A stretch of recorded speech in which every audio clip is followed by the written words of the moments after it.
Այս իրավունքների մասին վերջին անգամ երբ եք ասել նախարարությանը, դրանից հետո ինչ է ունեցել, գուցե դեռ ժամանակ կա, ժամանակների մեջ պատասխանում ճիշտ էջեցի կապել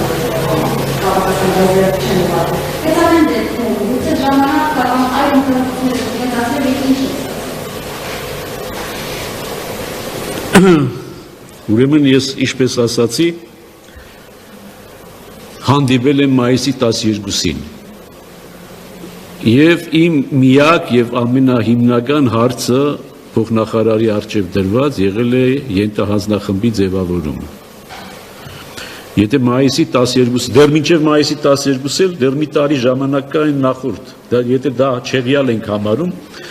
մայիսի 12-ից արդեն անցել է 3 ամիս, գրեթե 3 ամիս։ Եթե 3 ամսվա ընթացքում կառավարությունը ի վիճակի չի ենթահանձնախումբ ձևավորելու եւ ժամկետը շատ նեղ է, ես չգիտեմ արդեն։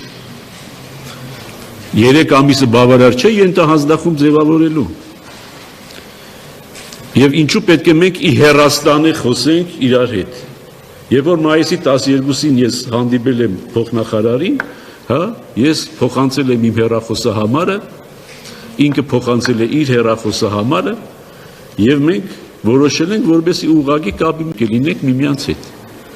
Բայց ուղղակի կապի մեջ լինելու փոխարեն տիկին փոխնախարարը իր հայտարարությունը արեց, եթե հիշում եք ամենաառաջնային հայտարարությունը, որ մենք լիարժեք համագործակցում ենք, որ իրենց նախաձեռնությամբ եղել է իբրև թե մեր հանդիպումը եւ այլն, միշտեր կարող էր այդ հայտարարությունից առաջ ինձ հետ զրուցել եւ ընդհանուր հայտարարի գալուց հետո իր հայտարարությունը անել, այդ չեղավ եւ դրանից հետո ես բացարձակապես անհրաժեշտ չհամարեցի զանգահարել իրեն եւ ինչ-որ բացատրություն պահանջել կամ խնդրել։ Ուրեմն ինձ հետ կապվելու խնդիր ոչ փոխնախարարը, ոչ էլ որևիցե մեկը առ այսօր չի ունեցել։ Դուք լրատվամիջոցները երբ ցանկանում եք, ինձ գտնում եք։ Ուրեմն եթե ես լրատվամիջոցի համար հասանելի եմ, առավել եւս փոխնախարարի կամ նախարարի համար հասանելի եմ ու հասանելի եմ։ Եվ իմ բոլոր այս ելույթներից հետո իրենք կարող էին անդրադարձ ունենալ, չէ՞, ուղղակի կամ անուղղակի, զանգի միջոցով կամ հանդիպելու միջոցով կամ որևիցե մի արձագանք, որևիցե մի կապի հաստատելու փորձ չի եղել։ Սա ինչպես կարելի է գնահատել, եթե ոչ երկխոսությունից խուսափելու ջանք եւ ճիգ, ուրիշ կերպ ես չեմ կարող սա բացատրել։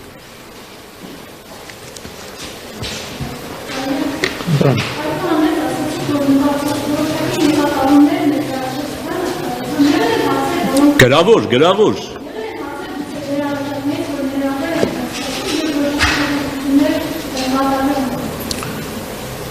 Դեռ չի երևում։ Հենց դա ասացի, չէ՞ որ երբ որ հանրակրթական չափորոշիչները ներկայացվեցին եւ մենք մեր դիտողությունները ուղարկեցինք, դեռ այդ դիտողությունների փուլը չավարտված, չվերջացրած, ասպարեզ դրվեց առարգայական չափորոշիչը։ Եվ մենք դեռ պատասխանը չենք ստացել, որովհետեւ տեսնենք մեր դիտողությունները հաշվի առնել են թե ոչ, բայց արդեն այս առարգայական չափորոշիչների մեջ երևում են, որ մեր ոչ մի դիտողություն հաշվի չի առնվել։ Եթե դրանից հետո պիտի հաշվի առնվի, այլ հարց է, բայց դարձյալ ես ուզում եմ շեշտել, մենք վերջ-վերջո տեխնոլոգիական դարում ենք ապրում, որտեղ իրար հետ կապ պաշտպանելը եւ կապ ունենալը դա պարզագույն բան է, չէ՞։ Դարձյալ ասում եմ, ինչ խնդիր կա ինձ հետ հարաբերվելու կամ հայր Զաքարիայի հետ հարաբերվելու։ Ինչու մենք պետք է հարաբերվենք համացանցով։ Ինչու պետք է հարաբերվենք համացանցով։ Մենք օդար կառույց չենք, օդար կազմակերպություն չենք, ՄԱԿ-ի գրասենյակ չենք, ինչ-որ Եվրախորհուրդ չենք, որ գտնվում ենք Ստրասբուրգում։ Մենք այստեղ կից ապրող, գործող 2000 տարի, ինչպես ասած, 1700 տարի պաշտոնապես, 2000 տարի ընդհանրապես գործող կառույց ենք, ամենաերկար գործող կառույցն ենք Հայաստանի իրականության մեջ, հայ իրականության մեջ։ Արժի արդյոք մեզ հետ հարաբերվել համացանցով, եթե կարելի է ուղղակի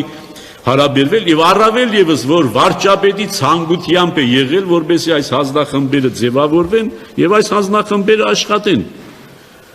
Երևի իրենք փոշմանել են, որ այդպիսի որոշում են կայացրել։ Ես ուրիշ կերպ ինչպես բացատրեմ սա։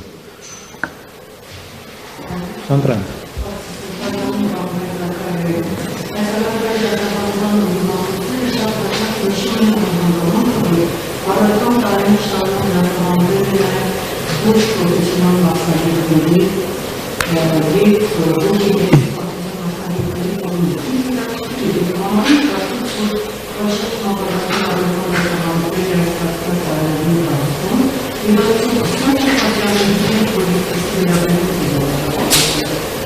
Իսկ դուք կարող եք մատնանշել որևէ առարկա, որը խնդիրներ չունի եւ պատշաճ կերպով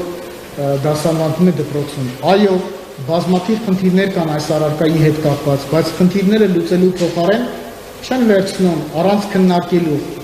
առանց մասնագիտական կարծիքները լսելու, առարկան պարզապես հանում են։ Երբ 2 տարի առաջ իբրև քրիստոնեական դաստիարակության կենտրոնի տնօրեն հանդիպեցի նախարարի հետ, մենք 1.5 ժամ պարզ անկեղծ զրույց ենք ունեցել։ Եվ ես հետևյալն եմ ասել եւ կարող եմ բարձրաձայնել, որ Մարիաթոր Սուրբ Էջմիածինը պատրաստակամություն է հայտնում այս դասագրքերի, ներկա դասագրքերի վերախմբագրմանը եւ ուսուցիչների վերապատրաստությանը, որովհետեւ մենք ուզում ենք ազգային հոգեվոր նկարագիր ձևավորող այս առարկան, որը շատ կարևոր է եւ արդեն իսկ իր մնայուն տեղն ունի առարկայացանկում, դառնա ավելի դիտարժան եւ հետաքրքիր։ Եվ ցավով եմ նշում, որ մեր բոլոր առաջարկները համագործակցության, երկխոսելու պարզապես ձայն բառով համապատի են մնացել։ Մեզ համար հստակ է մեկ բան, անընդունելի է այս առարկայի իբրև առանձին բաղադրիչի տարալուծումը մյուս առարկաների մեջ։ Սա է հստակ մեր տեսակետը, սա ոչ թե ընդդիմանալու, հակառակվելու համար է ասվում, այս ամեն հստակ համոզումն է, որ այս առարկան իր ներկա վիճակով, իր նպատակներով, իր շարունակականությամբ եւ դրված գաղափարաբանությամբ շատ կարևոր է մեր մատաղ սերնդի դաստիարակության եւ կրթության համար։ Այսօր էլ անկախ ամեն ինչից մենք միշտ բաց ենք երկխոսության եւ համագործակցության համար։ Ես ձեզ վստահեցնում եմ, իբրև մեկը ի պաշտոն է, որ համագործակցում է նախարարության հետ, երբ իրենց պետք է լինում, իրենք անպայման գտնում են, զանգում են եւ մենք ամենայն սիրով համագործակցում ենք։ Ի վերջո, եթե այս առարկան որոշվել է տարալուծել եւ խախտվել է նախապես ձեռք բերված պայմանավորվածությունը, կարելի է չեն նստել սեղանի շուրջ քննարկել։ Գուցե իսկապես տարալուծումը լավագույն տարբերակն է, կամ մենք կարող ենք միասին քննարկել մեկ այլ տարբերակ գտնել, բայց այս ամենը պիտի լինի քննարկման դեպքում եւ երկխոսելու։ Եթե չկա այս ամենը, նշանակում է պարզապես ընդունել, ասել, որ սա է մեր մոտեցումը, ուզում եք համագործակցել, չեք ուզում, մի համագործակցեք, սա մեղմ ասած սխալ է եւ սխալ վերաբերմունք է ազգային հոգեվոր կառույցի, մայր եկեղեցու հանդեպ։ Ես փոքրիկ լրացում անեմ, արդեն իսկ երբ որ այս ենթահանձնախումբը ձևավորվեց, մենք մեր օրակարգը, երբ որ մենք կազմեցինք, թե ինչի մասին պիտի խոսենք, ուրեմն կառավարության հետ, հենց այդ հարցերը ձեր ասած դրված էին։ Ուսուցիչների վերապատրաստության հարց, ուսուցիչների պատրաստության հարց, որովհետև այսօր մանկավարժական մեր համալսարանները հայ եկեղեցու պատմության ուսուցիչ չեն պատրաստում։ Միշտեր ակնկալելի էր, որ այդ բոլոր տարիների ընթացքում նաև այդ մասնագետը պատրաստվեր։ Եվ ուրիշ հարցեր կային, հենց առարգայի հետ կապված նամանավանդ այն հավաստիացումից հետո Տիգին Անապյոսյանի, որ առարգան դուրս հանելու խնդիր չկա եւ օրակարգում նման հարց չկա։ Եվ եթե դուք երբևիցե հնարավորություն ունենայիք մեր ներքին քննարկումներին մասնակցելու, բոլոր այս տարիներին, բոլոր թեմակալ առաջնորդների կողմից այս հարցը եպիսկոպոսների հանդիպումներում, Գերագույն հոգևոր խորհրդում բարձրաձայնվել է, ասելով, որ ցավոք հայ եկեղեցու պատմություն առարգան դպրոցում դարձել է խորտ երեխայի կարգավիճակում է հայտնվել։ Այսինքն կարծես թե կրթության նախարարությունը իրենը չի համարում, մենք էլ իրավունք չունենք լիարժեք կերպով այդ առարգայի դասավանդմանը մասնակցել։ Ես ուրիշ անգամներ եմ ասել, որ ցավոք այդ խորտ զավակի կարգավիճակում հայտնվեց եւ այս հանձնախումբը, որ ձևավորվելու էր եւ պիտի ձևավորվեր, մենք ուրախացել էինք նույնիսկ, որ պիտի քննարկենք այս խորտ զավակի կարգավիճակից դուրս հանելը եւ հարազատ զավակ դարձնելը այս առարգան։ Բայց նույնիսկ իր բոլոր թերություններով հանդերձ, ինչպես հայր Զաքարյան ասաց, առարգան կայանալու հսկայական ճանապարհ է անցել եւ կայացել է եւ սիրվել է եւ վնաս չի տվել։ Հասկանում եք։ Հիմա մի ձեռքբերում որ կա, ինչու քանդել այդ ձեռքբերումը, ամբողջ խնդիրը սրա մեջ է կայանում եւ այստեղ ինչու վերադառնալ սովետական ժամանակվա դպրոցի։ Հիմա նույն ձևով կարող է սովետական դպրոցը ասել, որ ով ասաց մենք հայ եկեղեցու պատմություն չենք սովորեցնում։ Մեսրոպ Մաշտոց սովորեցնում ենք։ Չէ՞։ Գրիգոր Նարեգացի գրականության մեջ կա, Կոմիտաս վարդապետը առանց վարդապետ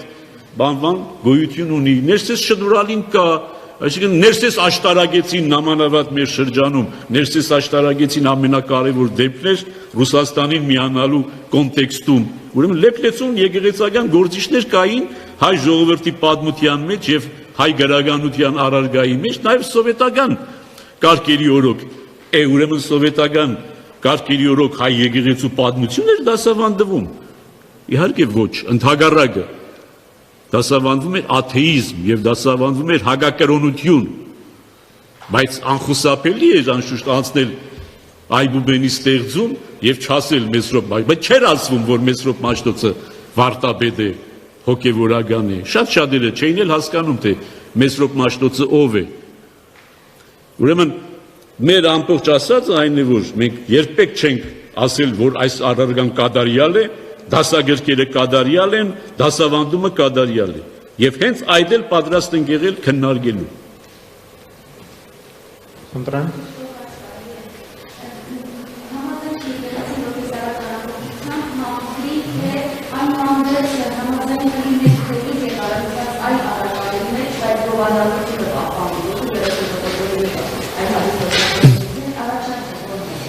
Ուրեմն հայր Զաքարյան արդեն ակնարկեց դա, եթե քննարկում եւ երկխոսություն լիներ, գուցե իրենք համոզեին մեզ, որ տարալուծումը ավելի օպտիմալ է, ավելի օգտակար է, դարձյալ ասում են ոչ թե մեզ համար, այլ սերնդի դաստիարակության համար։ Իրենք գուցեև մեզ համոզեին, մենք այդպես, չգիտեմ, միջնադարյան մարդիկ չենք անզիջում։ Ընդհանրապես հայ եկեղեցականը միշտ եղել է առավելագույն ճկույն բոլոր եկեղեցիների մեջ եւ իր մոտեցումները ժամանակի հարցերին եղել են ամենաճկուն, այսօր էլ այդպես է, բայց